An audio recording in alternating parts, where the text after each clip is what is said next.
Propension moyenne à consommer. Donc, à l'inverse de la propension marginale à consommer, il y a propension moyenne à consommer. Propension moyenne à consommer. Propension moyenne à consommer. La propension moyenne à consommer, notée PMC,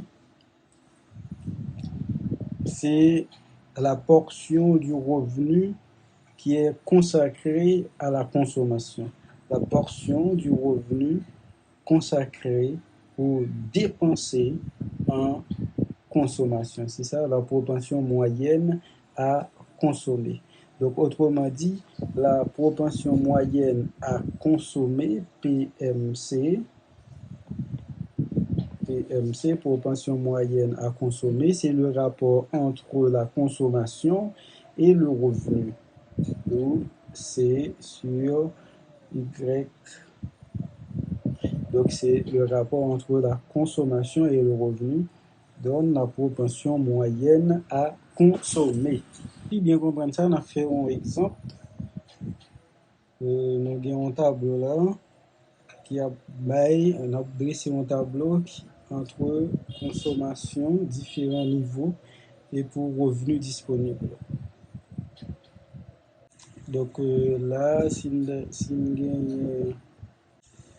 revenu disponible, mettez YD, revenu disponible, et puis nous gagnons C qui c'est consommation, nous gagnons C qui c'est consommation, nous mettons là PMC, propension moyenne à consommer. Donc nous mettons delta YD qui c'est variation du revenu disponible. Là, nous mettons variation consommation, c'est-à-dire delta C. Et puis, nous mettons propension marginale à consommer, PMC. À partir de tableau ça, donc nous avons colonne qui c'est par exemple 100 pour YD, 150, 200, 250, 300,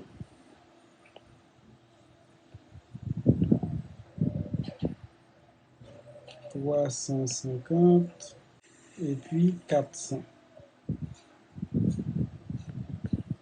Pour consommation, c'est 80, 120, 155, 185, 210, 230, 245. Maintenant, pour nous joindre propension moyenne à consommer, PMC, qui ça en a fait, c'est C divisé par YT. Donc, nous juste prendre consommation et puis diviser par revenu pour nous joindre propension moyenne à consommer. Eh bien, ça nous fait nous joindre 0,8. C'est 80 divisé par 100, ça donne 0,80. Maintenant là, donc là nous prenons 120 divisé par 150, ça donne également 0,80. 155 divisé par 200, ça nous donne 0,78. 185 divisé par 250, 0,74. 210 divisé par 300, 0,7. 0,70. 230 divisé par 350, ça donne 0,66. Et 245 divisé par 400, ça donne 0,61. Déterminer la variation du revenu. Pour première colonne, donc pour pas de variation. Deuxième colonne, c'est 150 moins 100, ça donne 50. Là, c'est 200 moins 150, 50. Donc, tout à bas 50 parce que bon différence de 50 entre chaque case pour revenu. 400 moins 350, 50.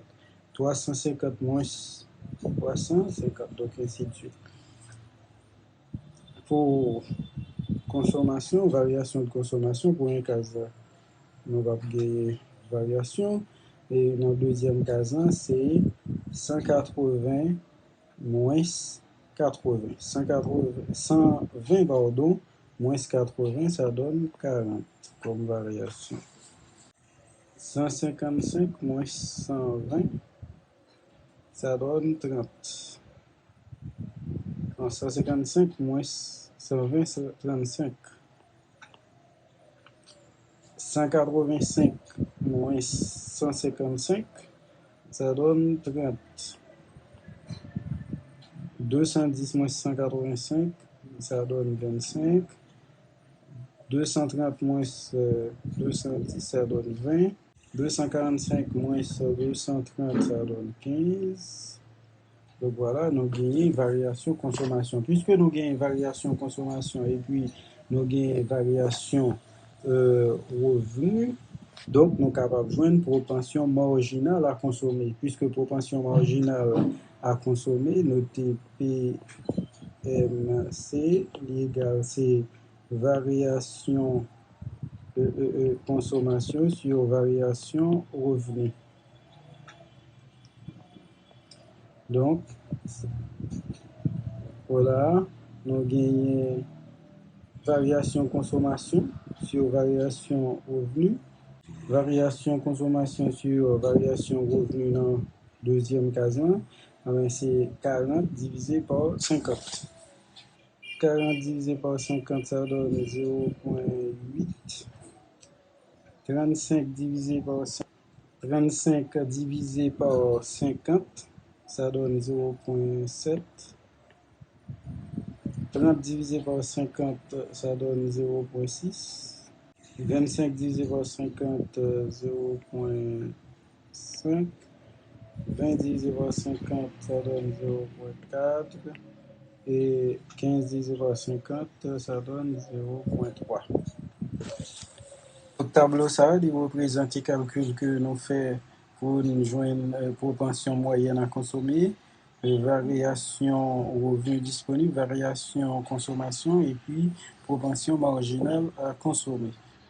Maintenant, on a passé dans la représentation graphique de la fonction de consommation. Représentation graphique de la fonction de consommation. Représentation graphique de la fonction de consommation, c'est-à-dire C égale à C0 plus B YD. Donc, représentation graphique de cette fonction. Donc, pour représenter une fonction comme ça graphiquement, donc, on juste dans l'équation, dès que vous avez deux points, on va tracer fonction, ça va tracer droit. On a noté que B ou encore propension marginale à consommer représente la pente de la droite de consommation. Et que selon la loi psychologique de Keynes, donc ça implique que variation consommation est supérieure par rapport à variation revenu. Ouais, variation consommation est supérieure par rapport à variation revenu. Variation revenu. Bien que tous les deux supérieurs à 0. Parce que tous les deux ont augmenté dans le même sens, la consommation a augmenté lorsque le revenu a augmenté. Mais ils n'ont pas augmenté dans la même proportion. Et que ça implique que variation revenu est supérieure par rapport à variation consommation. Yo tous les deux augmenté, mais il y a une qui est supérieure par rapport à l'autre. Ça signifie qui ça? Ça signifie que au arrivé, au vin gagné, c'est puisque tous les deux supérieurs à 0. Donc c'est comme si on gagne 0 inférieur à delta C, alors que delta C, variation consommation, lui-même inférieur avec variation au revenu. Maintenant, si on veut déterminer les valeurs exactement, si on divise chaque membre par variation revenu, qui soit bien, on vient 0 divisé par variation delta. Alors, variation YD inférieure à variation C, variation consommation sur variation YD inférieure à variation YD sur variation YD. Eh bien, ça donne 0 inférieur à variation C sur variation YD, ça donne B, propension marginale à consommer, et puis inférieur à A1.